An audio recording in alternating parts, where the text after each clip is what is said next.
Mr. Khan, you're very welcome to RT International. Thank you for your time today. My pleasure. On both a political and human level, it's been an extraordinary and, I imagine, stressful week for you, culminating today in an Islamabad court extending a no-arrest bail for 7 more days. So, firstly, how are you? Well, in some ways, it's the best of times. And some ways, it's the worst of times. Why is it the best of times? Because since I left office 4 months back, never has there been such a public response for any political party as it is for my party today. So in that sense, you know, it's for us, for a political person who's struggled for 26 years to raise awareness amongst the public, I think it is one of the best times for us, for my party, for me. It's very satisfying to see a politically aware public understanding issues, coming out on streets by themselves to stand up for their rights. On the other hand, it's a bad time in Pakistan because we are descending into fascism. We have a government which has no credibility amongst the people. We call it an imported government. The economy has tanked. Inflation has gone through the roof. It has lost all credibility. And so it is compensating by the lack of credibility, by imposing this draconian measures on us. They're clamping down on the media. They're clamping down against journalists. They've instituted various cases against me. One of them is a terrorism case, which is actually a joke. So it's bad in a way that the government is panicking. They're watching us grow in popularity. We swept the by-elections in the biggest province in Punjab. There were the 2 by-elections which we swept. So they're a bit scared, and that's why they're clamping down. Since your speech on Saturday, where the opposition is alleging that you threatened the police and members of the judiciary, they have essentially been labelling you a terrorist. On terrorism charges is what you would be standing on. As someone who led the country just months ago, what do you feel when you hear that allegation against you? Well, for your viewers, let me put it in context. One of the chief of my staff, of my office, he was picked up. He made a remark on television which was misconstrued as if he's trying to stir mutiny in the army. But it's debatable. He still hasn't got a chance to clarify what he said. He was actually talking about rule of law. They picked him up, they abducted him. 2 days, they kept him and tortured him. They sexually tortured him. And so what happened was that this report is now in the High Court of the torture of my aide, which is Shahbaz Gill. And so I made 2 remarks. I said we will not spare those people who are responsible, i.e. the police chief and his second in command. We said we would take legal action against them. And then there was this magistrate who, knowing that he was tortured, still sent him back to the police. So we said we would take legal action against both the magistrate and the police. Now, this does not constitute terrorism. But they're so desperate, they have made this into a terrorism case. They banned my live coverage on screen. And they're trying to ban me from politics because there's a case of contempt against me. So it is what I feel is desperation, because this does not constitute terrorism in any sense of the word. You are asking to take legal action against those officials who allowed this torture which is banned in Pakistan. This does not mean that you're a terrorist. So, but it's their desperation. They are petrified that if elections take place, we will sweep the elections. That's what I was going to ask. Your supporters say this is all a campaign by the ruling leadership to remove you from the political landscape altogether. So who or what, in your view, is behind this campaign to silence you? Well, the government. The government is behind it because, they came in through a conspiracy, and the conspiracy was foreign-backed. And then what they expected was that once I was removed, I would lose all popularity amongst the public. Normally when a government goes, people distribute sweets.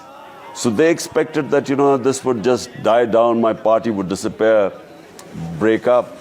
But the reverse happened. People came out on the streets.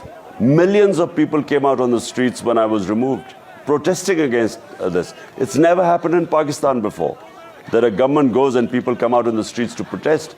And then, as I said before, we had massive rallies. They tried to crack down on us, thinking that they would scare us.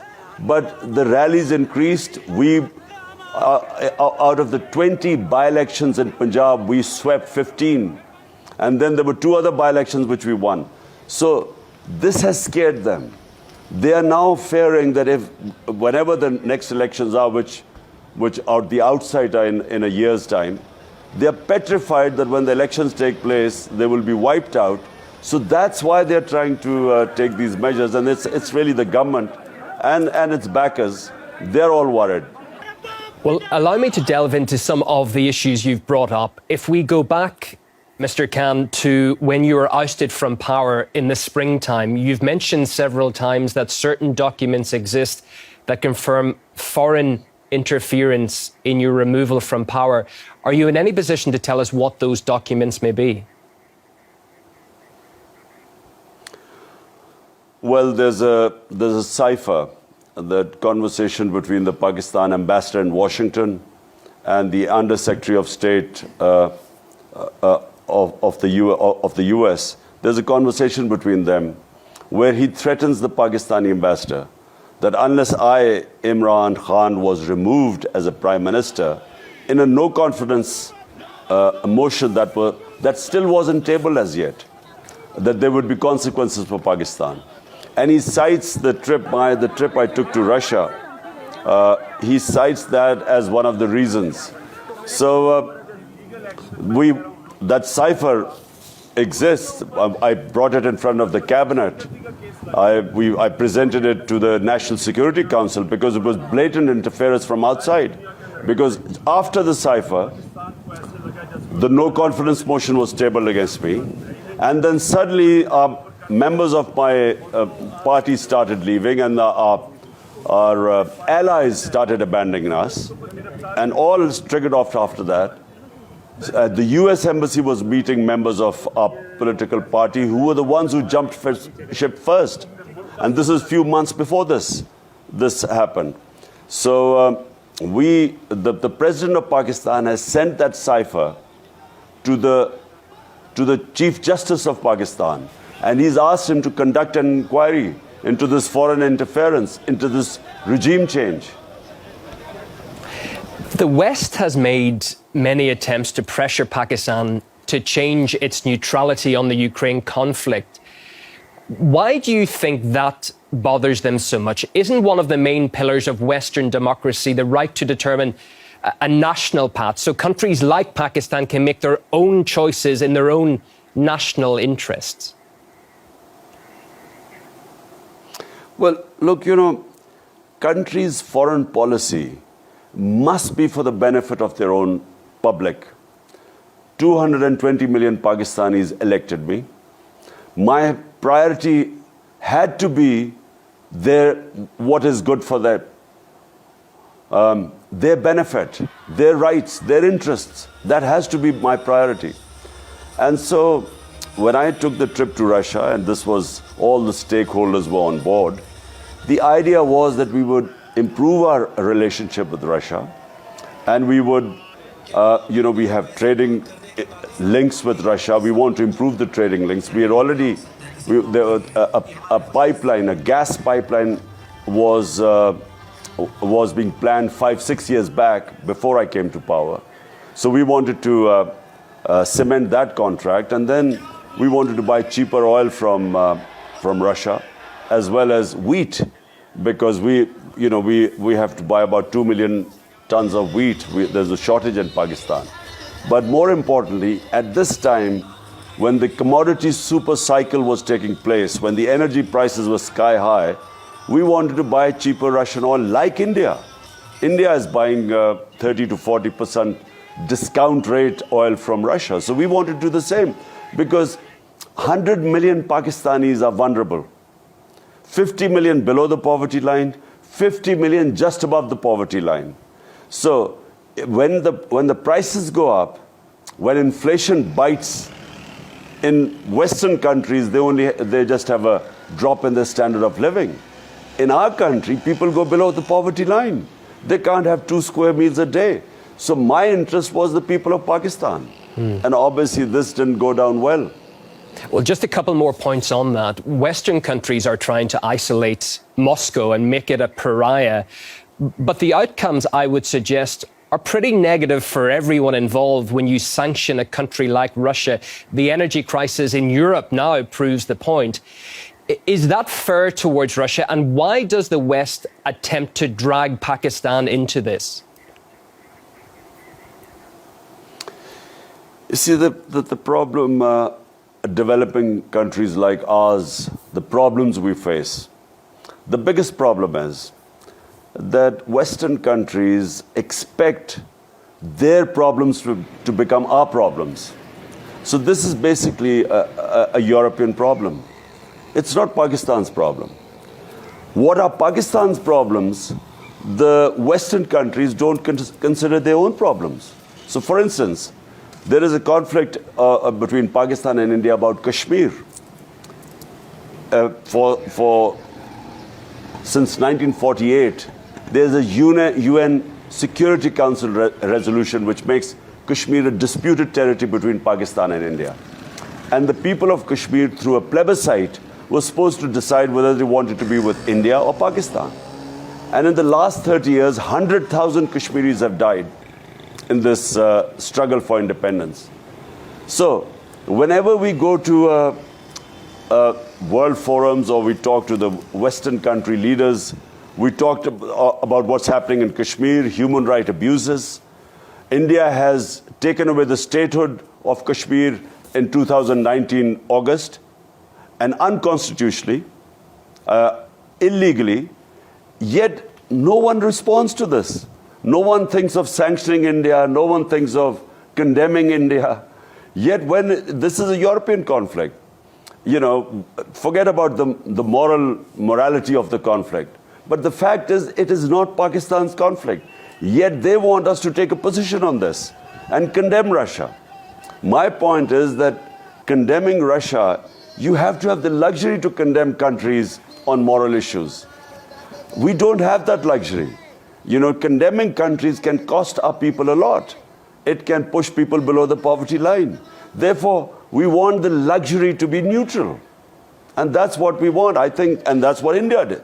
India is a strategic partner of the US, and yet it is trading with Russia. It's buying their oil, and it stays neutral. But it doesn't condemn Russia. It just says we are neutral. Can Pakistan withstand that pressure, though? Can it stand up and say it's not necessary to choose sides? We're going to act in our own national interest first.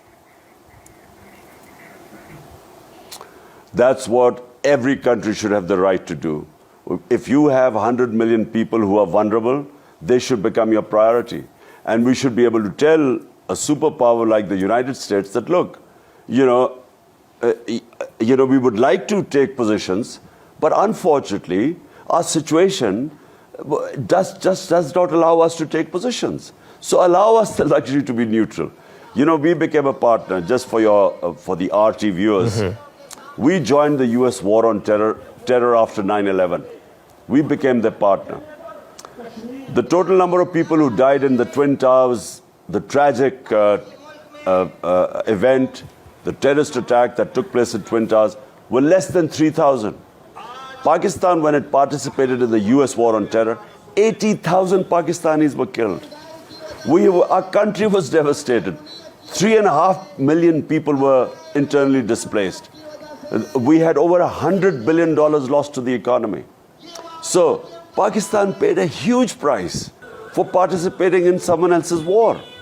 And my point is that we should not, countries which have huge amounts of poverty like our countries, vulnerable people, you know, who should be our main priority, we should not be forced into other people's conflicts.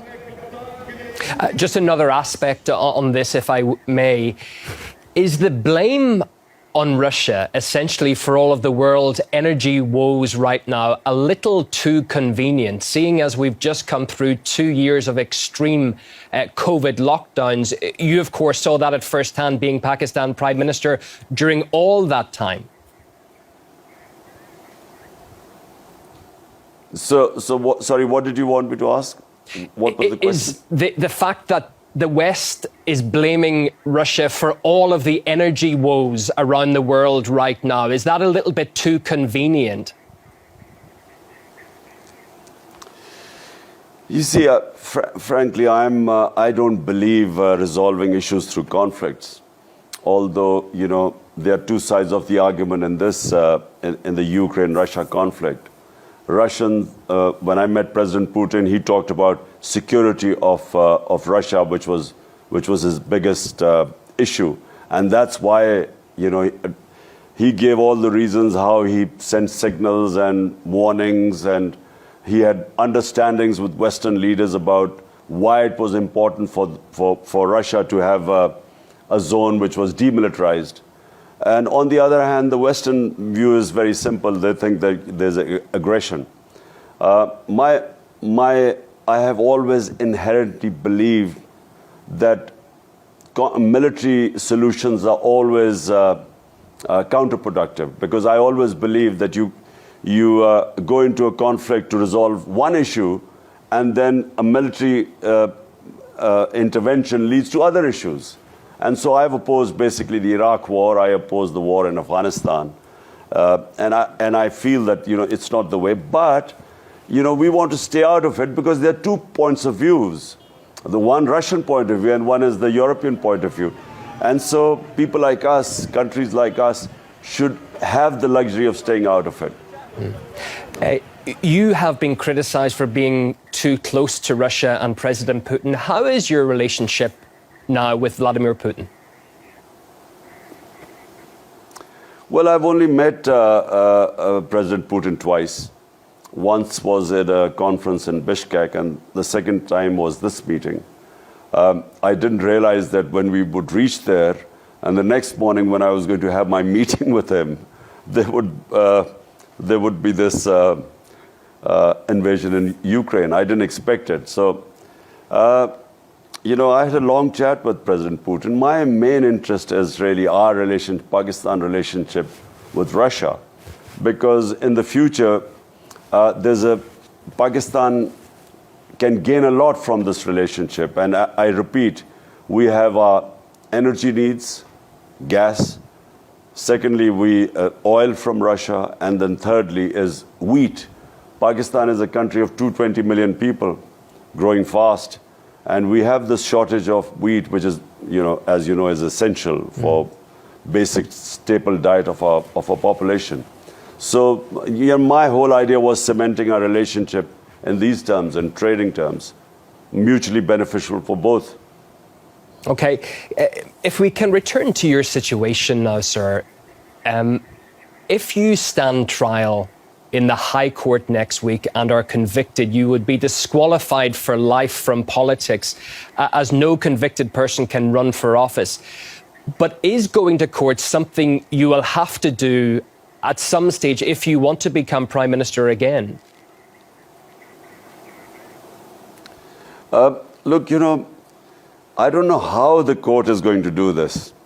I mean, even any court, how are they going to convict someone for saying that they would take legal action against those responsible for perpetuating torture, custodial torture? It's banned. So how is anyone going to ban me on terrorism because I'm saying that there's custodial torture and we will take legal action against those responsible? That's exactly what I said. How can anyone be banned for this? How can anyone be even convicted for terrorism for saying that? So I don't know what they will. I think if they go that far, I just think that there will be a huge commotion in the country. People are never going to accept it. You mentioned you were barred from the airwaves, sir. Does not having access to television, does that affect your fight and your supporters' fight greatly? Because I know your social media presence is huge, 17.5 million followers on Twitter, for instance. Do you need to be on television at all? Well, social media, that's something which all fascist regimes that try to clamp down on information, it's very difficult for them to clamp down on social media. And they have tried. I mean, this government, during my speech, they tried to, they disrupted YouTube for a while because they'd banned me on television. So on YouTube, they tried to cause disruption. But it's very difficult. I mean, this lengths they will have to go to clamp down on social media is going to be very difficult. Even media, I think, for a while, for some time, they might just temporarily they've clamped down on it. But electronic media eventually depends on viewership. And the out of so many channels, the 1 or 2 channels that show us, their viewership goes through the roof. So the other TV channels are going to lose money if they don't show the party that is by far the most popular party, the only federal party in the country. It's just not, commercially it won't make sense to them. So I don't think the government is in a fix. They're panicking, and in panic they're taking these ridiculous fascist measures. But this is no solution. They can't stop the popularity of a party growing by taking these decisions, and especially if they think that even if they clamp down on the electronic media, the social media is something they can't stop, they can't clamp down on for any length of time. What will you do next week if that bail does not change and you're being forced to go to court? Will you go? Well, I have to go to court. I have got now this hearing on the 30th, so yes, I'll be going to court.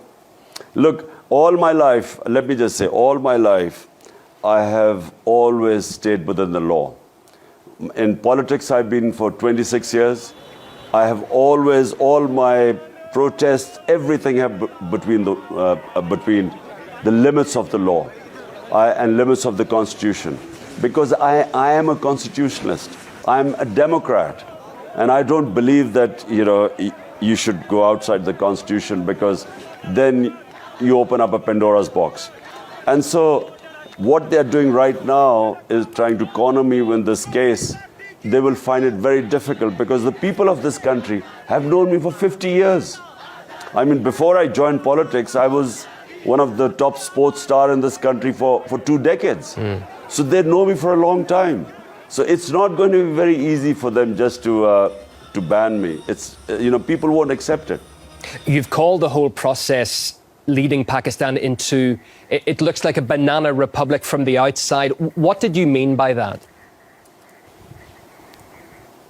Well, I mean, for a start, what they did with my chief of staff, Shahbaz Gill, you don't just, and he's an assistant. He was an assistant professor in an American university. So he was just picked up, abducted, and tortured and then sexually abused. So this, I mean, doesn't happen in civilized societies. But the worst thing is that, when I wanted to have legal proceedings against the police and those who were responsible, they then slapped this terrorism case on me. This doesn't happen in a civilized society. So that's what I meant by a banana republic. We're descending. These guys, this government of crooks, by the way, 60% of the government is on bail, on corruption charges. So they are so desperate that they are taking all these measures, which is taking Pakistan and making it into a banana republic. But are you not concerned that the amount of your followers on the streets constantly is going to make that situation worse? Look, I mean, if they take a ridiculous step, how would I know what the followers would react? But all I know is that the night they were going to come to arrest me, thousands of people just appeared outside my house and surrounded my house. And not just there, in cities, thousands of people just came out on the streets. So, because they know, I mean, the people know what is going on. The level of political awareness is so much because of social media, because of the mobile phone. Everyone knows what's going on. So the response was immediate. The moment my arrest warrants came out, the response just was immediate in the streets. So, if they go the same direction, I can't say what will happen, but I feel that there will be immense, huge, unprecedented street protests. And do you think that the current government is going to try something else to clamp down on your supporters, to silence those people? Well, they already have, on 25th May when we were conducting a peaceful protest. I mean, the sort of clampdown, they put thousands of people in jail. They raided people's houses at night. It's never happened before. It was like as if we were terrorists. It was a peaceful protest. And when I was in government 3.5 years, there were 3 times they were sort of sitting in Islamabad against my government. We never stopped anyone. We never charged any people. We never put people in jails. But this government, on 25th of May, which was a black day for us, they injured people. 2 people died. So many people got injured. And they put people in jail. It was a proper clampdown. So that's desperation. And just finally, because you've been very good with your time, how do you see this playing out? By what you've been saying, you're not going to stand down. From the uptick in the opposition's reaction, they don't look as if they're going to. Sir, how does this play out in your opinion? There is only one solution. At the moment, our economy has gone down. We have unprecedented inflation, what is called the consumer price index. When we were in power, and remember, this is despite the commodity super cycle all over the world, ours was 16%. Today, the consumer price index has crossed 42%. So inflation has gone through the roof. People are hurting. The electricity prices, when the electricity bills came, there are protests going all over Pakistan. People can't afford electricity. It's again more than doubled since we left. In 4 months, it's more than doubled. So the inflation has hit the sky. Economy is tanking. Our exports are going down.